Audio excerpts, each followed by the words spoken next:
ભાવનગરમાં કેમિકલ માફિયાઓ બેફામ બન્યા। સરતાન પર બંદરમાં ઝેર ઠાલવવાના કારસ્તાનનો થયો પર્દાફાશ। નદી બાદ હવે કેમિકલ માફિયાઓના નિશાને દરિયો છે। 2 દિવસ પહેલા રાત્રિના સમયે દરિયામાં કેમિકલ ઠલવાયું હતું। જીપીસીબીની ટીમે દરિયામાંથી 3 જેટલા સેમ્પલ લીધા। કેમિકલ ઠાલવવામાં આવતા સરતાન પર બંદરના માછીમારોમાં આક્રોશ જોવા મળ્યો। ગામની 20,000ની વસ્તી માછીમારીના ધંધા ઉપર નિર્ભર છે। કેમિકલ આસપાસના 7-8 ગામોના કિનારે આવી ગયું। કેમિકલના કારણે અનેક મૃત માછલી અને પક્ષીઓ તણાઈને આવ્યા। पर्यावरणની જાળવણી માટે કાયદો માત્ર કાગળ પર હોવાનું સ્થાનિકો આરોપ લગાવી રહ્યા છે। જીપીસીબીની બેદરકારી, કેમિકલ કોણે અને ક્યાંથી ફેંક્યું તે બાબતની જીપીસીબી તપાસ કરે તેવી માંગ લોકો કરી રહ્યા છે।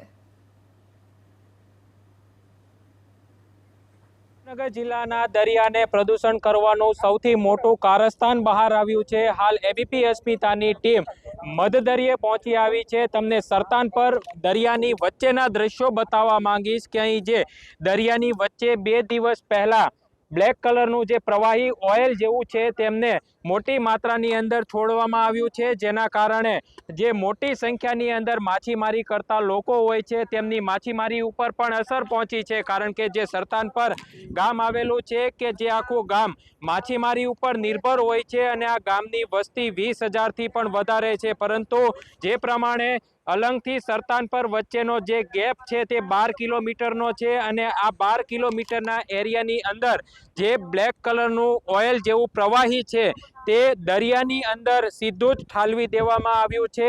જો કે ગુજરાત પોલ્યુશન કંટ્રોલ બોર્ડ છે તેમના દ્વારા તપાસ શરૂ કરી દેવામાં આવી છે અને કોસ્ટલ વિસ્તાર પાસેથી 3 જેટલા સેમ્પલો લેવામાં આવ્યા છે। અધિકારીઓનું કહેવું છે કે સમગ્ર મામલે 2 દિવસની અંદર રિપોર્ટ બનાવવામાં આવશે અને આ જે રિપોર્ટ છે તે રાજ્ય સરકારને આપવામાં આવશે। પરંતુ ભાવનગરનો 152 કિલોમીટરનો દરિયાઈ પટ છે કે જ્યાં આ પ્રકારે કેમિકલ છે તે અવારનવાર છોડવામાં આવતું હોય છે, જેના કારણે જે માછીમારો હોય છે તેમની રોજગારી ઉપર પ્રશ્નો ઊભા થતા હોય છે।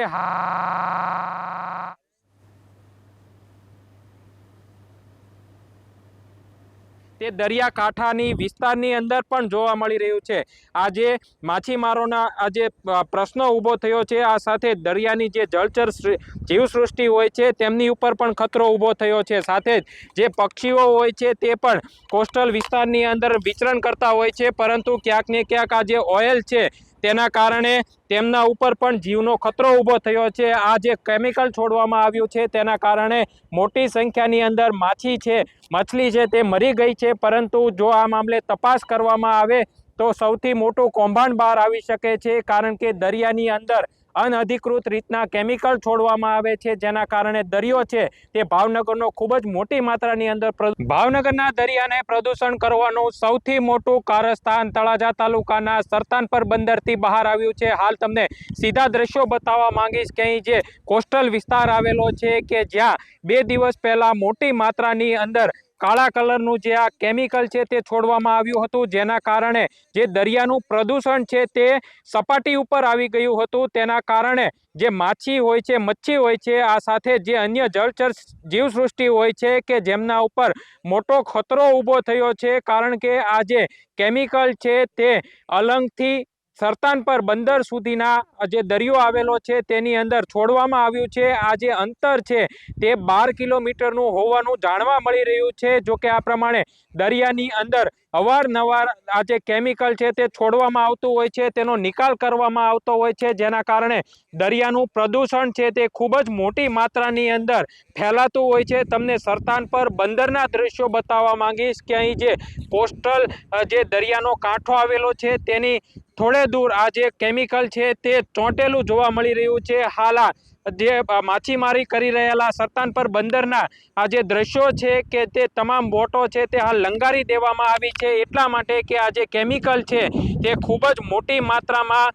છોડવામાં આવ્યું છે, જેના કારણે આસપાસના તમામ વિસ્તારોની અંદર કેમિકલ જ જોવા મળી રહ્યું છે। જો કે આ બાબતે અગાઉ પણ ફરિયાદો થઈ હતી, ગુજરાત પોલ્યુશન કંટ્રોલ બોર્ડ દ્વારા કોઈ પણ પગલાં લેવામાં આવ્યા નથી, તેના કારણે અવારનવાર આ પ્રમાણેનું કારસ્તાન છે તે સામે આવતું હોય છે. હાલ પણ એબીપી અસ્મિતા દ્વારા ગુજરાત કંટ્રોલ પોલ્યુશન બોર્ડના જે અધિકારી છે તેમનો સંપર્ક કરવાનો પ્રયાસ કર્યો હતો, પરંતુ આ બાબતે તેઓ કોઈ પણ જવાબ આપી રહ્યા નથી. એક તરફ જે પોલ્યુશન છે જે દરિયાનું તે ખૂબ જ મોટી માત્રામાં વધી રહ્યું છે. તમામ બોટો છે તે લંગારી દેવામાં આવી છે.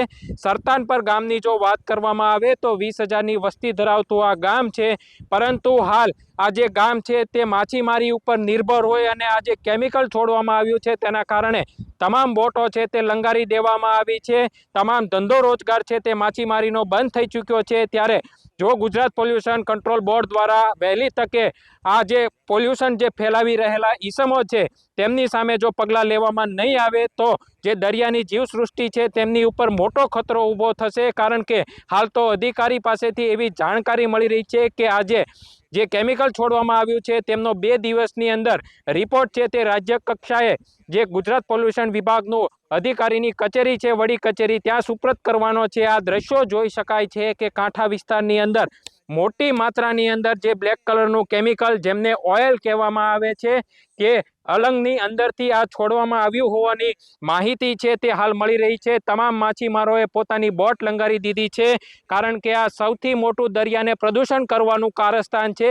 ભાવનગરનો 152 કિલોમીટરનો દરિયાઈ પટ્ટો છે, પરંતુ આ જે સરતાનપર બંદરની અંદર મોટી માત્રાની અંદર કેમિકલ છોડવામાં આવ્યું છે તેના કારણે દરિયો મોટી માત્રામાં પ્રદૂષિત થયો છે. પાર્થ મજેઠિયા, એબીપી અસ્મિતા, સરતાનપર, ભાવનગર. 30 કિલોમીટરના આજુબાજુમાં કેમિકલ બહુ પુષ્કળ ધરોમાં છે. કેમ કે અત્યારે મચ્છી જેટલી દરિયામાં છે ને એમાંથી લગભગ 30% એટલી મચ્છી મરી ગઈ છે. અને કોઈ તે મચ્છી ભાઈઓ લોકો અમારા જેટલા ઓડા છે ને એ કોઈ લોકો જાતા પણ નથી. કેમ કે અત્યારે આ સમૂહમાં અત્યારે આ મચ્છીઓ એટલી મરી ગઈ છે કે આ કેમિકલના કારણે, અને કેમિકલ એટલું દરિયામાં આવે છે. અને ગામમાં લગભગ વસ્તી આમ ગણીએ ને તો 20,000 જેટલી વસ્તી છે. ગામ પાછું આમ નાનું છે. અત્યારે અમારા ઓડા બધા આમ સમધરણ જતા દાંડા પર પડ્યા છે, અને કોઈ લોકો પણ ઘરે બેહી રહ્યા છે.